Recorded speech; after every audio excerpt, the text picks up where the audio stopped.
Today we will be visiting the abandoned Northern State Hospital in Washington. Stay tuned. Okay, here we are at the abandoned Northern State Hospital, which was abandoned back in the 1970s. We're going to take a look around and learn some stuff. Hopefully.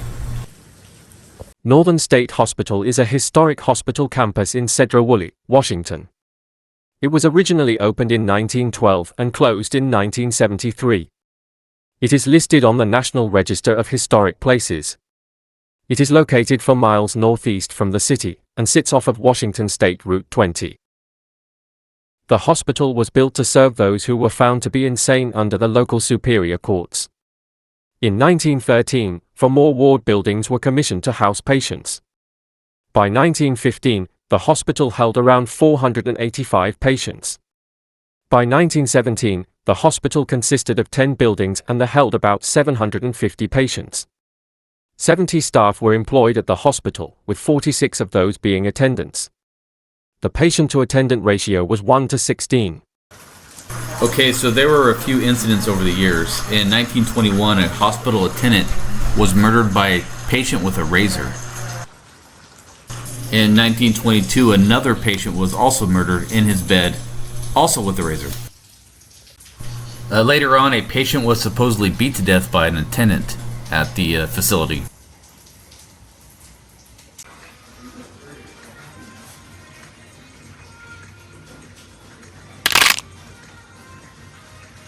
In 1983, a funeral home nearby discovered 200 food cans labeled with patient identification numbers from the hospital. The cans contained the remains of those who had died from 1941 to 1953, when the hospital crematory shut down. There has been multiple ghost sightings throughout the years since the hospital shut down. We walked around and looked in all the windows, but didn't really see anything, unfortunately. Well, at some point it was revealed that in the 50s, radiation experiments were conducted on the patients by the local university. In the experiment, iron-55 was injected into the veins of the patients. And this was monitored over a period of months. So as you can see, this place has a very dark history. Although it was touted as one of the good mental institutions, where patients were treated with relative kindness, doctors at the asylum were known to perform horrifying experiments, including lobotomies and electroshock therapy. Many of the patients were heavily drugged during their stay at Northern State. Patients who were functional spent the day working at the varying facilities around the hospital. They could farm, help raise livestock, work at one of the lumber mills or factories, or help run the bakery. Recreational activities were also offered, like spending time at the gym or playing board games. But life wasn't all that great for everyone here.